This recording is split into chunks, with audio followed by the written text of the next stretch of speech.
Good morning, everyone. So, yesterday I said that I watched this video, right, on how this Afghani woman, older woman, living in caves, still somewhere there in the mountains, which, made this uh, like calzones, but a little different. So I made them. I did. Here they are. One thing one has to be really careful with is the heat of right? And I used a little less oil. I was going to bake them. I think I'm going to make them again and bake them this time. Maybe let them rise a little bit as well. And but here they are. And I had two of them yesterday. Look how big they are. Wow, they're really filling. It's amazing how filling they are. And that was so good.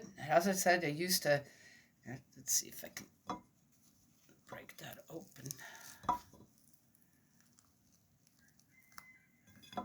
See, here's the filling with my beans, the celery, the onions, the cheese, just a little cheese, just add a little cheese. But I'm sure they could be filled with whatever. The only thing that you have to be careful with, and while I was making my filling, is that it doesn't get soggy. Okay, it's got to be somewhat dry, not too dry. But they came out perfect. I mean, I was really amazed on how easy they were to make. And again, I think children would love something like this and put the filling in that they like, right? Yes?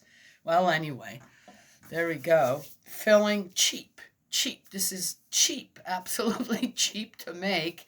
And never made this like I never made them like this.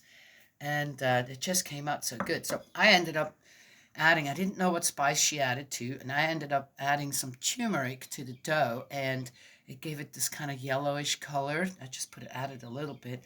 Well, anyway, it came out really good. So now these are cold.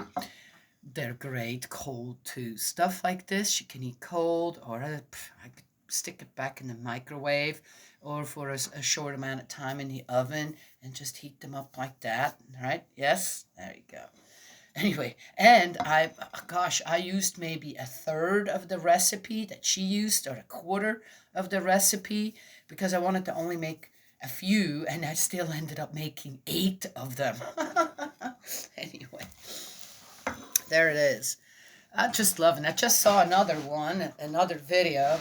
I love to learn new things, see what people come up with, and go, "Ooh, I'm going to try that out." Or again, here I'm eating that. I'm going, okay. I mean, we have similar things like this, but I watched a video and I was just inspired again by, right? What? Oh, food. Oh, this is it. Oh, what a great recipe, right? Yes. And again, how cheap. How cheap is it to cook a really wonderful meal that I can't see kids not eating that, right? Yes, which, yeah, it's one of those things out there that our children, and we live in this civilized country here, and our children are not eating well. They're not eating well at all. It doesn't matter if it's at school, at home. Of course, there are parents who they really try to give their children proper nutrition, but as sick as the children are out there constantly, the diseases that they end up with at a young age, nah, yeah, not everyone. Some children just that's just sometimes it's genetic or this or that. Something's not quite right when they're born, but mainly what I see out there is children who are not nourished properly. Yes? Uh, so it is what it is, right? Yeah. Can't go and tell anyone what to do, but I see what's going on out there, right? Yes. Anywho, so what wonderful. So here I go. Now I'm eating it, and I'm going, oh, I feel kind of connected to this family in the caves now, right? Yep. Saw the video. Make the make these cakes, or the calzones. I don't know what they call them, and filled bread, and it's delicious. It's absolutely delicious. I love food like that. Yes, so I saw another one this morning. I like making bread. I used to make a lot more bread, then I kind of got away from it, didn't eat so much bread anymore. Now I kind of got back into it because bread is so expensive. A fluffy loaf of nothing that it costs almost $4 now. Yeah? They were what, 99 cents, $1.25 or something before, right? Almost $4. I'm going, what? This is insane, right? And so I started making bread again, more of it, and I just saw a recipe, a rice bread, where you cook rice first, and then she added some things, and from Germany. She is from Germany, right? And she has all these great recipes to bake, and it's just wonderful to watch. Very simple, but she makes it with rice, and then she adds flour and some oil, and let's see what else. Of course, the yeast and the milk and the and it looks, when it's done, it looks absolutely delicious. And loved watching her make that bread. It was such a clean affair to start with, and then you could tell she knows how to make and bake bread. And wonderful. So got another recipe to try out. Yes, yes, yes. And again, time in the kitchen makes me happy. It really does. Just, okay, what do I got? What can I make with this? How many do I need to feed with it? And keep it at low cost but high nutritious value, right? Yes? It's a wonderful thing. Anywho, let's get going here. So, always excited about things when I find things like that. Oh, and I was in the garden. I got another bucket, my last bucket of Jerusalem artichokes, and I found something interesting about that plant. It's a root vegetable, if you guys don't know. If you can get some, you just need a few tubers, and within a year you'll have enough to grow a big bed of it. And I said, you don't have to get that out, even in the wintertime, even if it freezes, the snow has snow. You just leave them in, and you get them as you need them, right? Yes, they preserve themselves in the ground. I'm not kidding. So I dug out the last of it yesterday, and there was all these little bugs and worms, and I don't know what in it, and the tubers were fine. They don't seem to uh, damage them or anything. So it's a really hardy root vegetable that is not affected by the bugs and stuff out there, right? They don't seem to, not really interested. So what I found though is with it, and I've wondered about that last year as well, and the year before.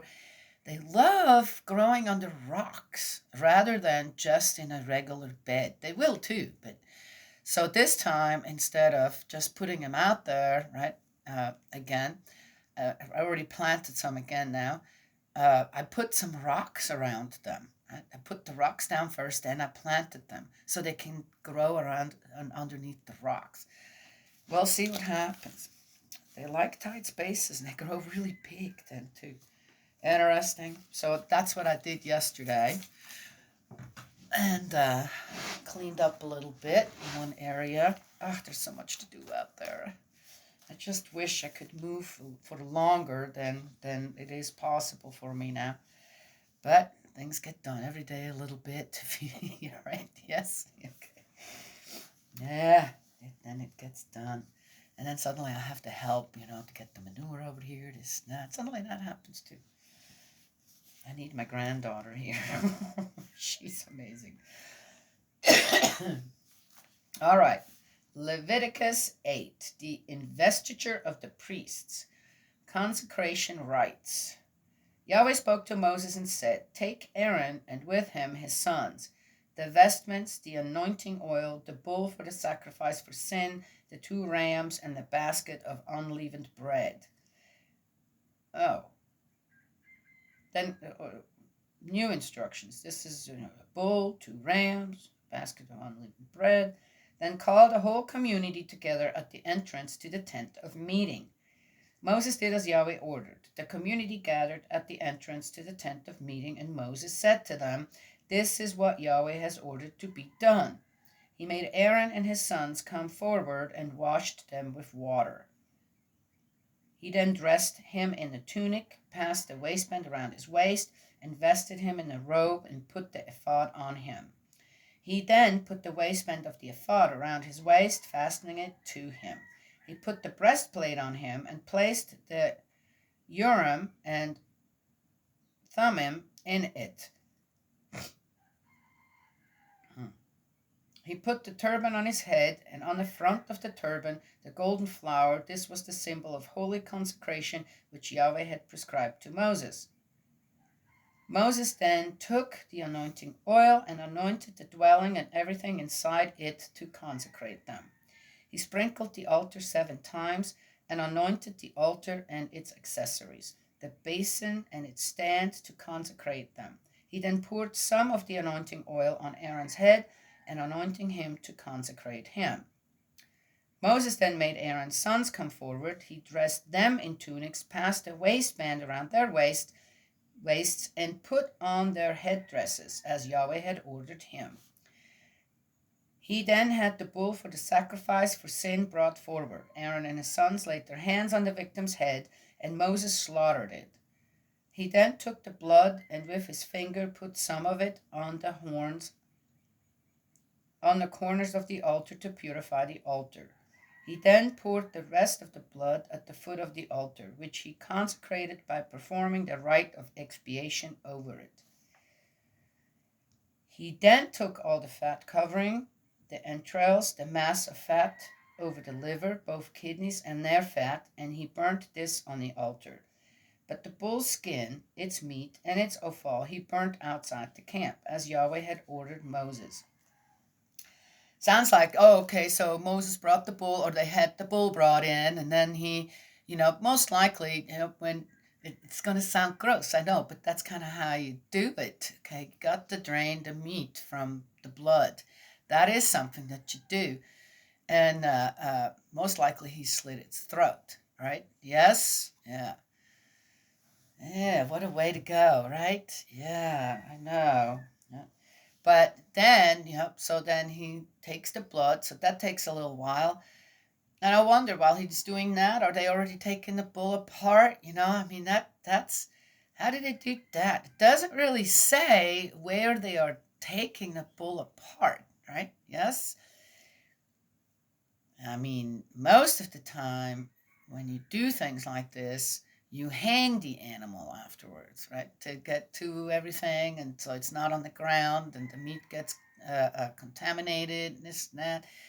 So it's interesting that they don't say exactly. Everything else is so explained and described in detail, but this isn't.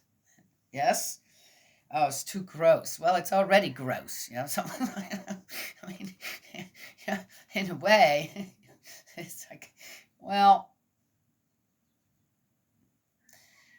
in order for the meat to be good, in order for the meat to be right, that's a process. Right? So it sounds like, oh, tuck, but I'm sure this took a long time to have it all done properly. So how did that work? Surely they didn't. Obviously they skinned it. Obviously they cut it open. Obviously they, yes, but it doesn't quite tell you exactly where they did that. How did they do that? Yes? Oh, well, well, as I said, everything else is described so in detail, right? Yes? I'm just noticing that, right? And here it sounds like that was you just read it and it sounds like, well, it took 5-10 minutes, but I guarantee you it took hours to get to the point of. He then had the ram for the burnt offering brought forward. Okay, so now the bull's taken care of. Now the ram is. This must have been an all-day kind of thing. Aaron and his sons laid their hands on the ram's head, and Moses slaughtered it. So they were alive. They weren't already prepped. He poured its blood all around the altar. He then quartered the ram and burnt the head, the quarters, and the fat. He then washed the entrails and shins and burnt the whole ram on the altar as a burnt offering. Oh.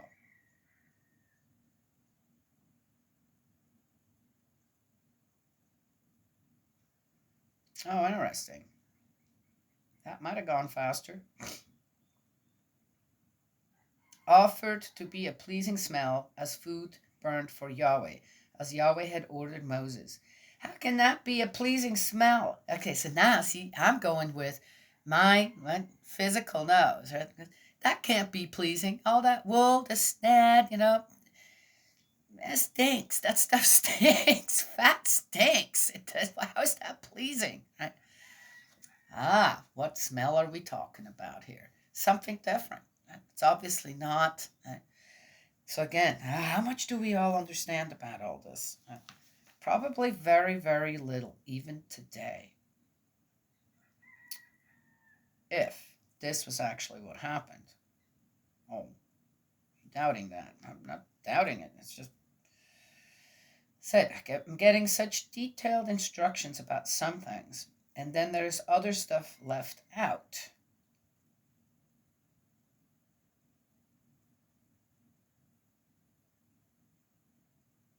I know that people have their own. At that time, this is how you pleased Yahweh, God. This is where the people's heart to mind was at the time. Their spiritual growth. And this is what they understood. Really? Well, okay. I'll have to go with that.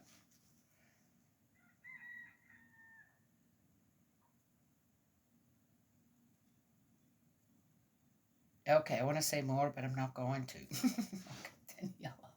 I know. I want to just mention again, okay? I could sit here and read this and just go with the, accepted general view when it comes to the theologians and the how the priests or how any kind of denomination, when it comes to the Bible, you know, uh, Old Testament, New Testament, completed Testament, right, which we'll get into as well. And how to I'm going to just go with the flow, this, that, but I'm not like that. I like to think about things myself, right? Well, am I allowed to do that? Of course. I'm an individual. I've got my own heart to mind, number one, my own conscience, my own spirit to grow, right? And an intelligence that is far above uh, the principles of creation, which follows instinct. I follow the principles of love. I should. Shouldn't I? And everybody else out there. So, am I allowed to question? I said, yeah, absolutely. As long as I'm allowed to question, I'm allowed to think on my own. And with the experiences as a human being that I've had in my life, I'm allowed to question. I'm allowed to, okay, try to understand, get deeper understanding. As long as I'm also willing to admit when I'm wrong, right? Oh, I had this wrong. And as I said already, right, we keep on reading. Goes, oh, that's how it was meant. Oh, well, that makes now some more sense. Huh? Why this was needed, this, that. But until I get there, right, it's not a bad thing to do that. Because that's how you get to the truth, right? Rather than just follow something where in the back of your mind, though, you're being dishonest with yourself and with everyone out there. Right? When you keep things in going, yeah, but that's not computing somehow. There are pieces missing, and I'm not going from point A to point B with a clear conscience when it comes to all this. So what's missing, really? Yes? I always say, just try to develop a relationship with God. There's many things that somehow become more apparent, become more clear. Right? And everybody's a little bit different. Nobody's exactly the same. Right? Yeah. Anywho, so, yes, so that's me. Right? I'm reading the Bible as who I am. Right? Grown in this world as a human being. Right? Yes, and I have questions. And I've wondered, really, why would that be pleasing? Why would that smell be pleasing to Yahweh? Oh, again, okay. I'm thinking. I'm here on this earth, right? Thinking. And of course, Yahweh doesn't have a physical body. He doesn't. It's a spirit being, right? A 100% spirit being, right? Yes, represented in the physical world with everything he created, of course. Yet, spiritually, what was pleasing to God about all this? Really, what was it? Yes, that's what we're searching for. I'm still searching for, right? At this time. Even though, right, I understand part of it, but I don't understand all of it. Okay, so that makes this more interesting to read too, right? Rather than just flying through it. All right.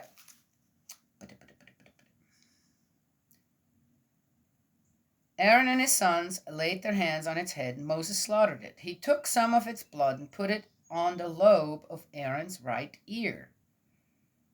What's the meaning of that? On the thumb of his right hand, and on the big toe of his right foot. I'm sorry, God, that's funny. Okay, yeah, I have no idea. What is that all about now? He then made Aaron's sons come forward, and he put some of the blood on the lobes of their right ears, on the thumbs of their right hands, and on the big toes of their right feet. Next, Moses poured the rest of the blood all around the altar. He then took the fat, the tail, all the fat covering the entrails, the mass of fat over the liver, both kidneys and their fat, and the right thigh. From the basket of unleavened bread placed before Yahweh, he took an unleavened cake, a cake of bread made with oil, and a wafer. He placed these on the fat and the right thigh, and put it all into Aaron's hands and those of his sons, and made the gesture of offering before Yahweh.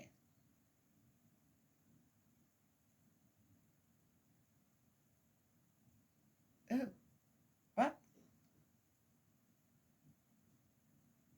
Oh.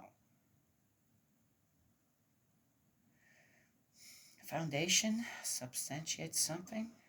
That's an odd one. Moses then took them away from them and burnt them on the altar. Oh, with the burnt offering. This was the investiture sacrifice, offered to be a pleasing smell as food burnt for Yahweh. Investiture.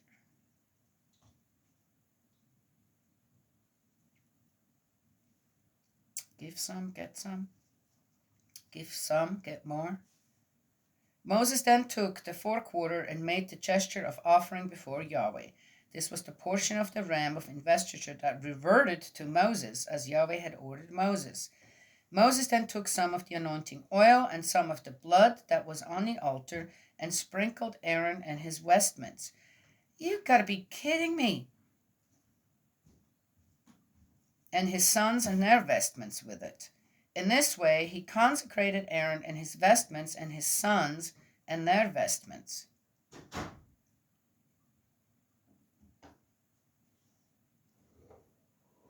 It's like a baptism. I mean, I get it. It's to anoint them. A baptism into something with blood and oil. Ooh. And on their clothes. Surely they would get washed afterwards. Can you wash clothes like that? I don't know.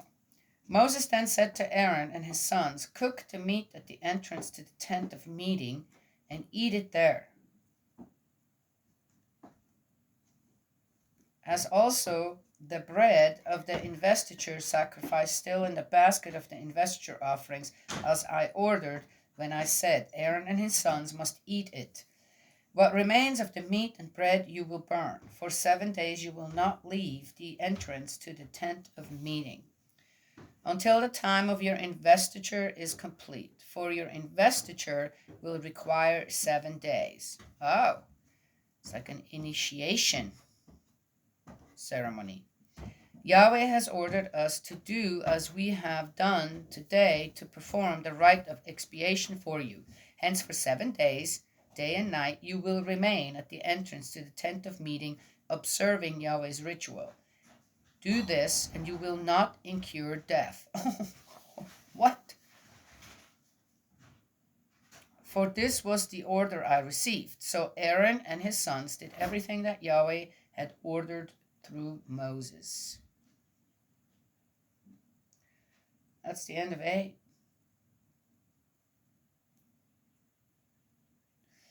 Well, the next one is the priests assume their functions. As I said, we kind of get to know a little bit more and a little bit more on why this was important. So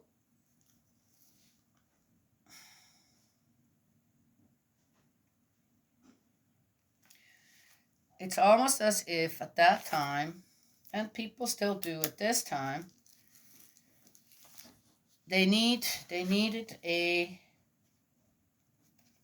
conduit between. That's kind of how I understand it here. Again, could be wrong. We'll find out more. A conduit between God and the people, and that would be the priests.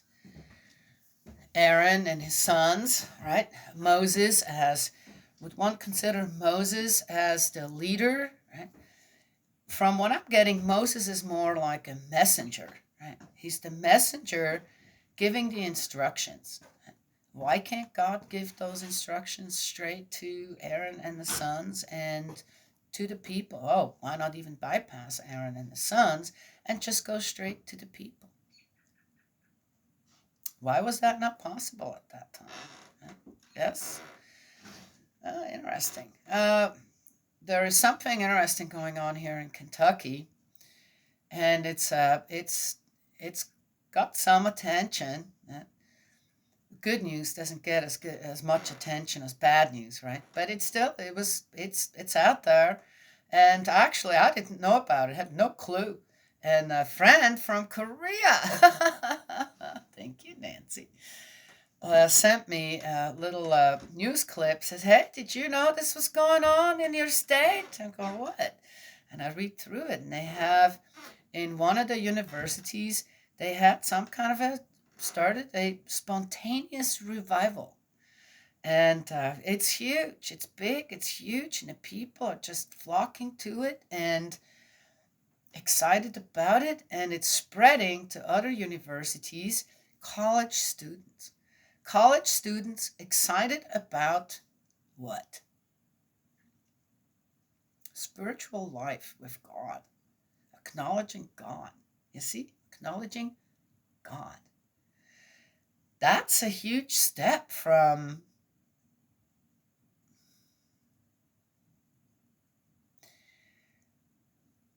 just having faith, right, and believe that there is a God, to having, as I said, a relationship with God, right, where then you won't doubt anymore. Done. And you walk through life with clear eyes, with a clear conscience. And again, that doesn't give anybody the right to persecute and judge or point fingers. It's great when oneself, wow, I've gotten this far in my life, not just physical but spiritual, and it's something to be proud of. Doesn't give us the right, though, right, then to point fingers at others who are really struggling, right? Or, right, well, they're happy or seem to be or pretend to be or say they are happy in some really odd areas. But, okay, I should be able to say that, you know,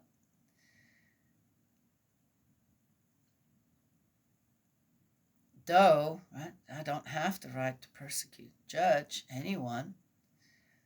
I got my own faults I still need to work on. I get to acknowledge that, or at least voice that, well, if that's the way you want to live, then who am I to say you can't? Yet, with a clear mind, clear heart to mind, clear conscience, and your eyes clear, right? Your voice clear, your hearing clear. Oh, there's a little wren just flew in. Then you also know that certain things just aren't right out there in the way people think, want things done, right? And that's just it. So best thing is to keep teaching, right? But with a kind heart. Right? Now again, there it's okay if Aaron and his sons aren't going to go through the whole 7 days of this ceremony and most likely some fasting maybe and meditation and praying, right? Well, then they are going to incur death. What?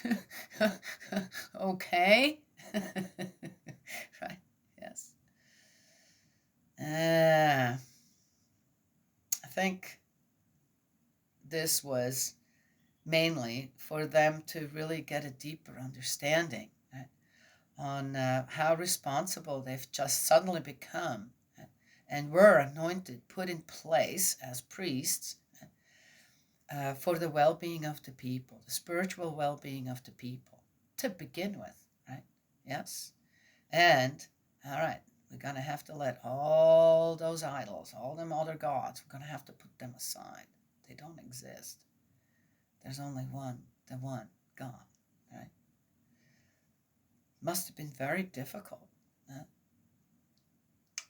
400 years. You spent 400 years in another place, not your country, as a slave, maybe a servant, and you're not allowed, right? In a way, you're not allowed to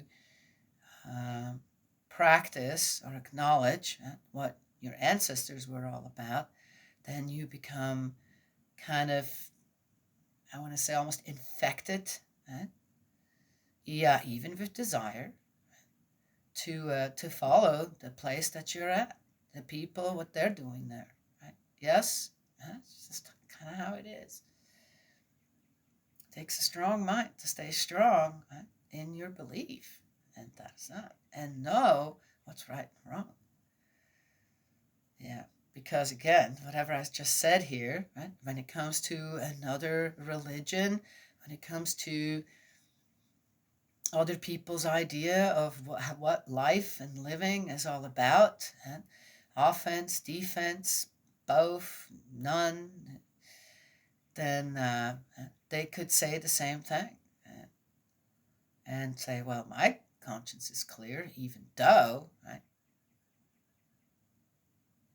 I prefer war, right, to right things. Yes, and in some places, was war really necessary? Was it? Uh, War is just a side effect to something else.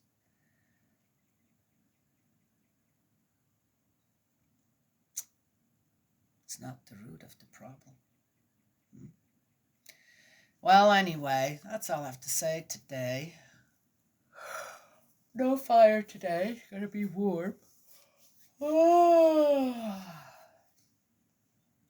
I gotta get the dog food ready. I have a feeling the dogs will be back soon. They're out running right now. Yes. Okay, well, there you go. That's it. Learning. Going through history, trying to figure out, wow, what really happened there? Why did they exactly do that? And where are we at today with all that? Right? Yes? Interesting. I feel like there's something else I need to say.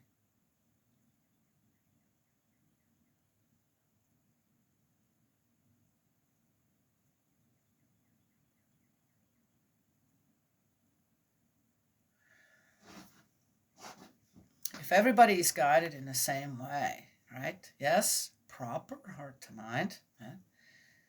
Clear about what is acceptable and what's not, then one can see why Aaron and the sons and Moses were very instrumental on keeping the people on an even keel, right? Yes? And,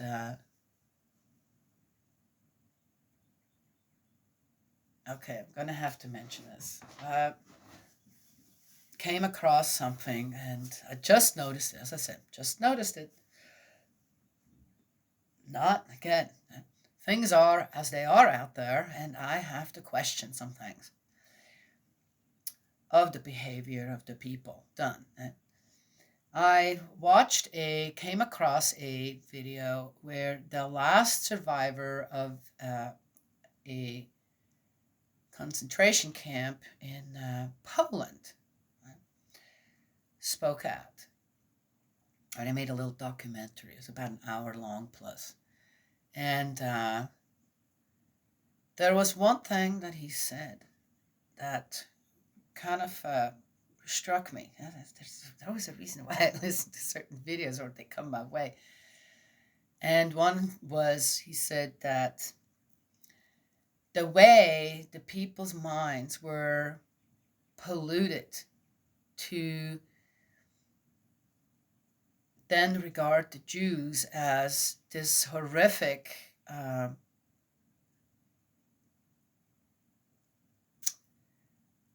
threat to society and other people was that they were taught, he says, the one thing that the people were taught was that the Jews were privileged.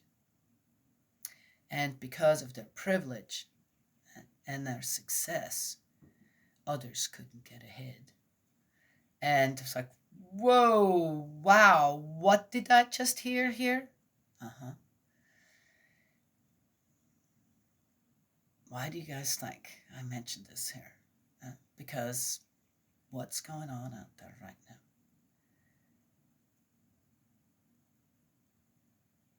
Have the people really not learned anything from World War II?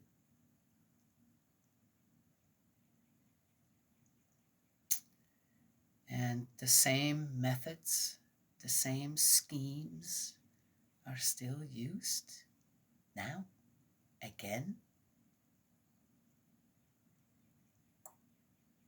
I found that interesting. And I kind of did make a comparison. And a little bit on what's going on out there right now with all that. Well, just thought I'd mention that.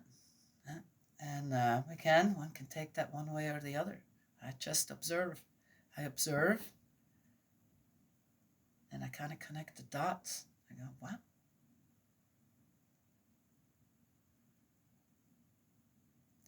Aaron and the priest and Moses were very much needed to keep, I think, to start teaching the people and to keep that foundation of clarity about things. Is that why they had to be so strict?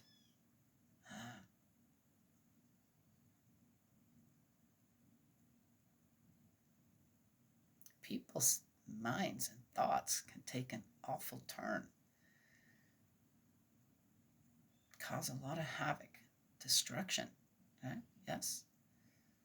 I would say that if one looks through history and how things have been, this, that, where we are at now, there are a lot of good things. There are a lot of things that are better, right? That aren't like they were in the Middle Ages, for example.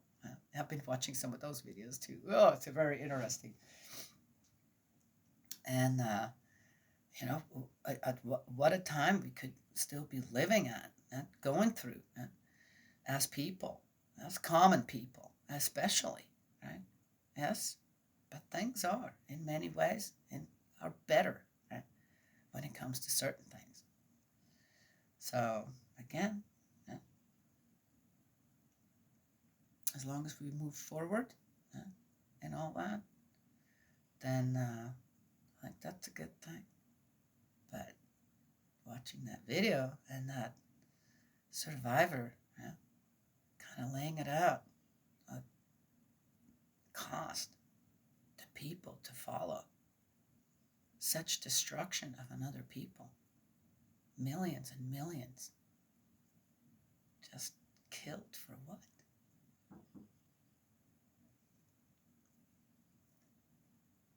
Anywho, that's what I wanted to share this morning. God's love and blessings always. May He protect you, and I will talk to you another time.